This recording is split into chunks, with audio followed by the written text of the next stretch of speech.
The honourable member for Saskatoon West. Thank you, Madam Speaker. Madam Speaker, Debbie Windsor is a Saskatoon resident who's tired of waiting for life to get better for people living with disabilities. Debbie has used a wheelchair most of her life. When she attended high school, she had to leave her home on the west side of Saskatoon at 5 a.m. to head to the east side of Saskatoon, where the only accessible high school was at the time. Debbie would say some things have changed since her high school days, but that change has been way too slow and too incremental. In a recent interview with the local paper, Debbie was asked what her biggest frustration was to getting issues addressed for people living with disabilities. She said it was trying to find out where to go, who to speak to find out who to hold to account so that change could happen. Debbie is trying to get the message out that things must change for people living with disabilities, for people with disabilities to be truly included in all aspects of life, from education to employment. And so she launched her own radio show on CFCR in Saskatoon called Above and Beyond Disability. I had the opportunity to sit down with Debbie to discuss what governments must do if they're really serious in making life better for people with disabilities. One thing Debbie impressed upon me is how all too often those employed in providing services to people living with disabilities are non-disabled persons. She and I agree this has to change. During our interview, I heard loud and clear from Debbie about the difficulty of holding those to account for changes needed and the slow pace of change. Debbie was also adamant that those with disabilities be included, not just as volunteers and consultation participants, but employed in the design and implementation of all services, policies, and laws that impact their lives. As always, Madam Speaker, it's always an honour and it's a great responsibility to rise in this House to represent my constituents of Saskatoon West, to do my best to give the people living in my community a voice in Parliament on issues and concerns that are important to them. And so today I stand to speak in support of Bill C-81, an act to ensure a barrier-free Canada. I rise to add my voice to the debate with the hope that the bill will be a game changer for people in my community like Debbie and the 5.3 million Canadians living with disabilities, indeed for all Canadians. As my colleague from Windsor-Tecumseh stated, these proceedings, the debate on Bill C-81, have the potential for tremendous historic significance. We are debating a bill that, if done properly, could very well become breakthrough legislation that will be proudly studied and celebrated for many generations to come. We have been anxiously waiting for this legislation since it was promised during the last election. And of course, those living with disabilities and those advocating for disability rights have been waiting much longer for this day to come. And so it is incumbent on us as parliamentarians, with the input of citizens, to get it right. And that is what I hope we are all here to do today. And to get this legislation right, it needs improvements. The government must be open to allowing it to be thoroughly studied at committee and to ensuring full participation of those living with disabilities so their voices and expertise are heard loud and clear during the proceedings. And finally, the government must demonstrate that they are truly listening and will be open to accepting amendments at committee to this important bill.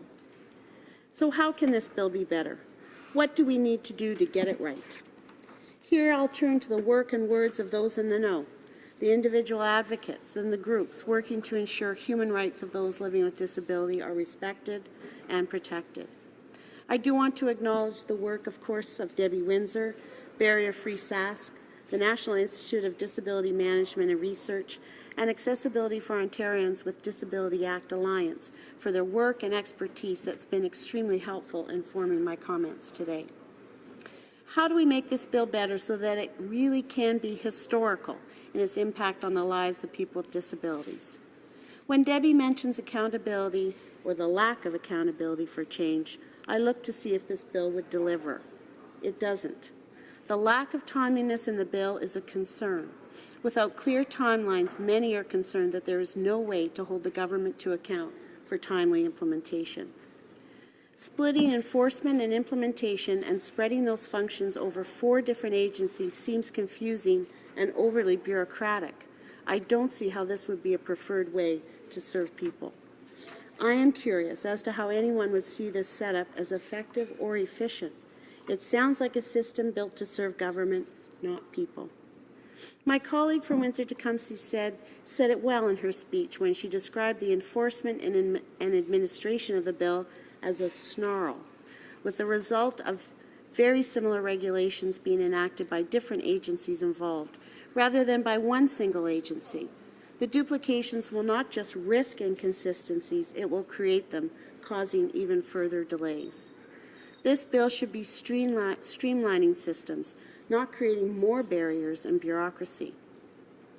Madam Speaker, exemptions should be the exception and not the rule. But I am afraid this bill will allow too much latitude for officials to exempt organizations with little to no oversight nor public accountability for why these exemptions are being allowed. This needs to change. If this bill truly puts people first, exemptions need to be exceptional and reviewed independently. Both the Canadian Radio, Television and Telecommunications Commission, the CRTC, and the Canadian Transportation Agency remain in the frame around enforcement. To my earlier point, most agree that a one-stop enforcement agency is preferred by just about everyone that has commented on this bill. But putting that aside for a moment, neither of these agencies has proven effective in enforcing its current obligations on accessibility. Both of them have broad powers, to exempt organizations from complying with the proposed legislation. Hopefully, the committee members will carefully review and improve this aspect of the bill. As the Minister mentioned in her speech, the definitions of barrier and disability put forth in Bill C-81 draw from the Convention on the Rights of Persons with Disabilities. They are broad and inclusive, supporting the greatest number of Canadians. Since ratifying the UN Convention on the Rights of Persons with Disabilities in 2010, Canada has not proceeded with enabling legislation to bring our laws in line with this international obligation. It's good to see this legislation using definitions found in the Convention. It is a good start, but we must not stop there. Bill C-81 does not fulfill all of Canada's obligations under the treaty, and so a reference in this legislation to a timeline for when Canada will fully meet its obligations would be an important addition to this bill. I encourage the committee to give this aspect of the bill their attention as well. Madam Speaker, this past Saturday afternoon, on the grounds of 9 legislative buildings in Canada, including on the grounds of the Saskatchewan Legislature, people gathered to demand that American Sign Language and Quebec Sign Language be designated as official languages in Canada. This call for inclusion of ASL and QSL was also heard during the government's consultations for Bill C-81. This recognition is not included in the bill as tabled, and so I strongly encourage committee members to rectify this oversight with amendments at the committee. Madam Speaker, David Lepofsky, a Canadian lawyer and disability advocate, in a recent interview sums up very well where we find ourselves with the tabling of Bill C-81. It's a good starting point, and certainly the most substantial piece of legislation introduced by any government in Canada. But it's going to need substantial additions and improvements to be effective, including a deadline to reach full accessibility. So, Madam Speaker, as I conclude my remarks, I do want to reiterate the importance of this legislation to change lives, millions of people's lives, for the better. I also want to reiterate the NDP's support for the bill and the principles it espouses. This is an important piece of legislation. It deserves our time and attention to get it right. It is my hope we are all on that path together. Thank you, Madam Speaker. Questions and comments? The Honourable Parliamentary Secretary to the Minister of Families, Children and Social Development. Thank you. Sorry about that.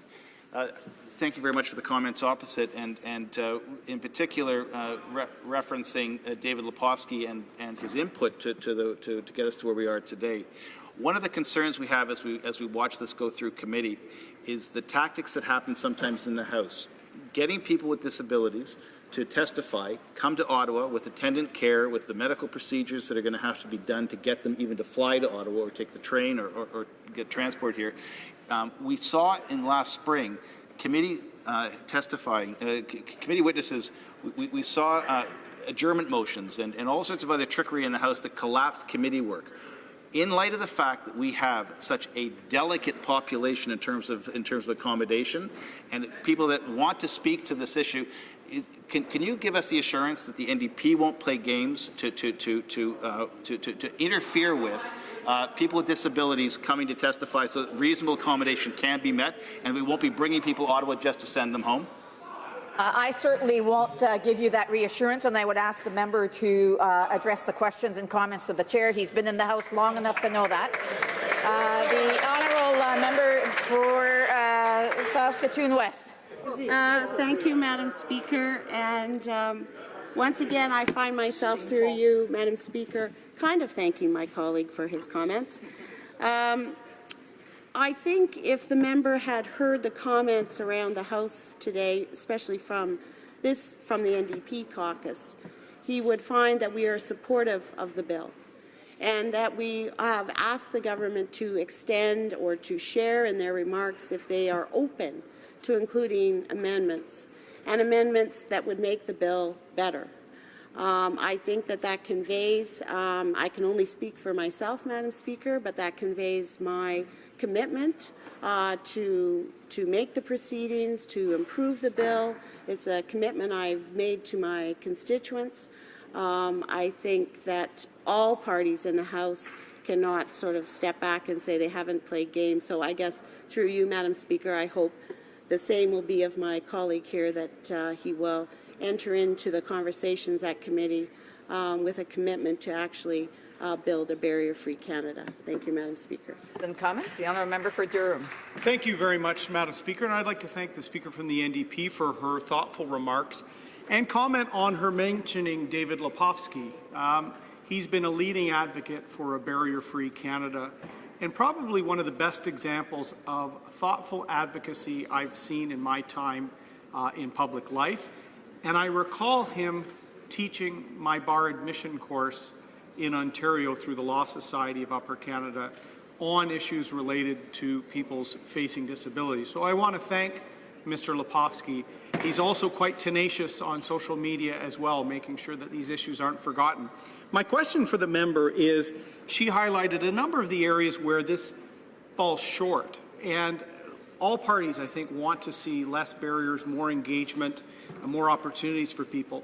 But the very fact, and this is what Mr. Lepofsky's group has also highlighted, the government provide the ability for themselves to set standards or regulations, but sets no timeline for the government to lead by example with respect to future plans for their infrastructure, future federal jurisdiction areas like the ports, airports, these sorts of things. Is that lacking of a timeline and a commitment to federal leadership something that member feels is a bit of a shortcoming in C-81? The honourable member for Saskatoon West.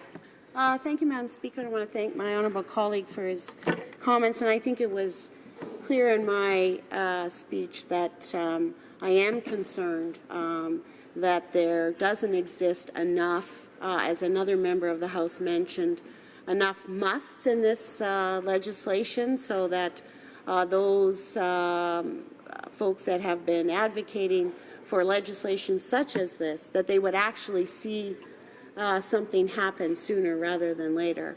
And the other big concern for me, because I've spoken on this before, and it was a big part of my life when I was a social worker, is I'm a real advocate for the one-stop shop. I find the way that the compliance and the enforcement, how it's described within this legislation, very confusing, over-bureaucratic, and certainly doesn't speak to the issues that were brought to my attention, and that is that it's very hard to hold a government to account when you have all different agencies involved. You need a roadmap in order to deal with it. So I'm really hopeful that the government is sincere in what I've heard some in the House, that they'll be open to amendments to make this legislation stronger and speak to the many advocates who have said the legislation is historical, but it needs help and it needs amendments at committee. Thank you, Madam Speaker.